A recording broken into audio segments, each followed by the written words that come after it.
Hello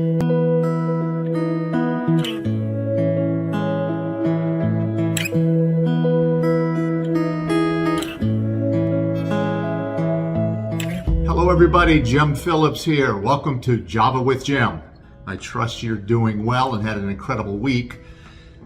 Got a couple of things I want to talk about today, but let me first say that I really appreciate you being here as always. I know you've got a lot of other things you can do with your time, but you are electing to spend a couple of minutes with me. And as always, if you have a topic you want me to cover in an upcoming episode of Java with Jim, please shoot me an email or send me a message wherever you see this video being played, and I'll be happy to take a look at it, see if it fits in with what we're trying to accomplish, and I'll do an episode on it. So I appreciate that. So today what I want to talk about is a conversation I had with a friend of mine this past week. And it was one of those conversations where, to me, it was kind of an aha moment. It was something that I've known, that I understand, that I believe for a long time. But every once in a while, we have to have these things be brought back to our attention. And this came in the form of a conversation, as I said, with a friend of mine. So what happened was we were talking, and she was just talking about how she just finds herself in a really, really good place, good energy, if you will. Things are going really well for her. She's in a flow. She doesn't want it to stop, obviously, which is the way I think most of us feel when we get into that flow where we just feel like we're connected to everything. However, in the conversation, she said she's also trying to get back to a feeling or an experience she had recently. So I said, explain it to me. And she said that she had this experience of, I'm just going to use the word total bliss, or the words total bliss, because I think we understand what that means. We can't describe to one another how it feels, because that feeling is going to be personal. It's going to be something that each of us will have on our own. Again, we can't describe it. And that was one of the challenges with my conversation with her. I said, tell me what it felt like. Tell me what you were experiencing. And she really couldn't. Other than to say it was absolute joy, it was absolute love, it was absolute connection, it was absolute freedom. And I think if you think about what freedom might mean to you, total detachment from everything, and I mean everything, where you are just being, I think that might be as close as we can come to helping somebody understand what that feeling is, or that sense of bliss. But I think we can also talk about just unbelievable love, unconditional love, if you want to use that term, joy, complete happiness, just totally being connected. And she said that after she had that experience, and she said it lasted for a little bit of time, and then she said it went away. And that's fairly typical. Most of us, if we have that opportunity to have that experience of bliss, it's going to come and go. It's not going to be something that we hold on to because we're not, prepared for it. We are not capable of holding that level of energy. Maybe our consciousness is not high enough to maintain it, but we're given that taste of it. And that taste of it is what I think probably makes people kind of crazy moving forward, because from that point forward, having had that experience, you want to get back there, and you want to get back there and you want to stay there. So people will spend a lot of time, a lot of effort trying to get back to that. And that was the same with this woman that I was talking to. So we continued our conversation, and I said, well, tell me what you were doing leading up to that opportunity, or that moment when you had that experience. Tell me what you were doing. And I don't mean like immediately, like in the moments before, but just leading up to it. What were you doing? Where was your state of mind? Where were your thoughts? All of those things that are part of what I'm about to share with you.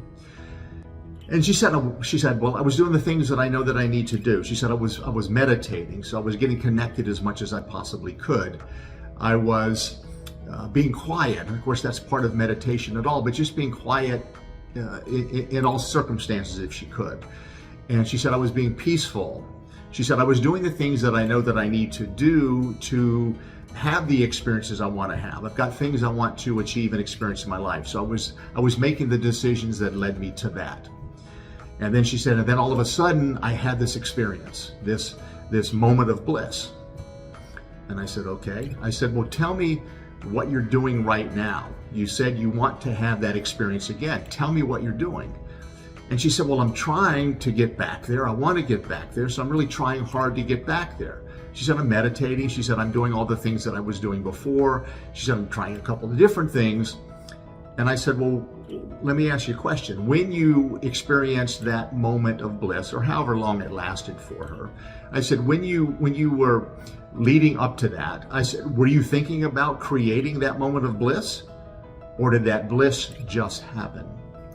And she said, well, come to think of it, I wasn't trying to get there. She said, but I got there. And she said it was really just more what happened. And she said, I'm assuming it was because of everything else I was doing to that moment. And then all of a sudden I'm in that experience. And I said, so what do you think is different now? She said, well, I'm doing the same things. And I said, but what is the outcome you're looking for? She said, I'm trying to get to that place of bliss. And I said, think about what you just said. You're trying to get to that place of bliss, to that experience of bliss. Before you were not trying, you were just in the moment, you allowed it. And I said, that's one of the biggest challenges all of us have, not only in trying to experience that moment of bliss, but anything that we're trying to create. We get so wrapped up in what we want to have as the outcome that actually by focusing on the outcome, we create resistance. Because if it doesn't turn out the way we wanted it to, if it doesn't turn out in the time that we would like it to turn out, we get frustrated and we start to question, well, what's wrong? Why can I not get back there? Whatever. We start to have doubts. We start to have limiting beliefs on whether or not we can get back there. And I suggested to her that the experience is really more about allowing.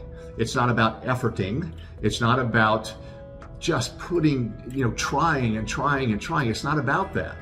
Yes, meditate, get quiet, get calm, go for walks in nature, do the things that bring you joy, do the things that allow you to experience happiness, that allow you to experience peace. And then open yourself to the possibility of getting back to that place of bliss. Don't set that as your ultimate goal, because if we set it as our goal, again, we're doing too much efforting, too much work to try to make it happen. It's always available. We don't make it happen. We allow it. And when we allow it, we're open and receptive to it. And when we're open and receptive to it, it will show up.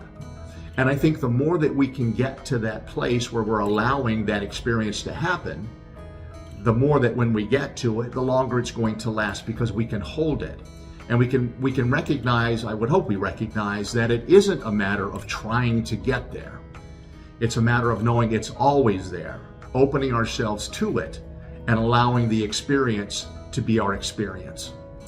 And again, it's a difficult thing to do because we get so much in our head about what we think needs to happen or what we feel like we have to do to get to that place to allow it. So my suggestion is, don't think about it, don't worry about it, don't try to get there. Become calm, become peaceful, meditate if that's what you do. Keeping in mind that meditation is not about sitting cross-legged on the floor, holding your hands in a circle like this and doing a mantra. That is one method of meditation.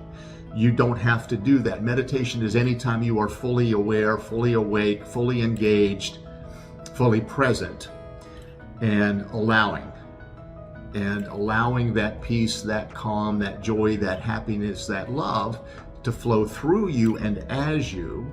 And that's an important distinction. It flows through us, but it also flows as us, so that we are that expression of, if you will, divine love, joy, truth, peace, happiness, compassion. We're all of those things, and that's what we're emanating out into the world. The more that we emanate that out into the world as who we are, the more that we're going to have that come back to us, which we can receive. And I believe that also is what helps open this opportunity for that experience of bliss, as my friend had. So I just hope that you listen to this, you understand it, you don't get frustrated with yourself. If you don't have it, you don't get frustrated with yourself. If you've heard that other people, like this young lady, has had the experience, you wonder why I can't do it, why is she able to do it and not me? It's not about that. We all have the opportunity, we're all capable, but we all have to get to that place of allowing where we just open ourselves to it. Let it be, let it flow through you and as you, and you will have those experiences.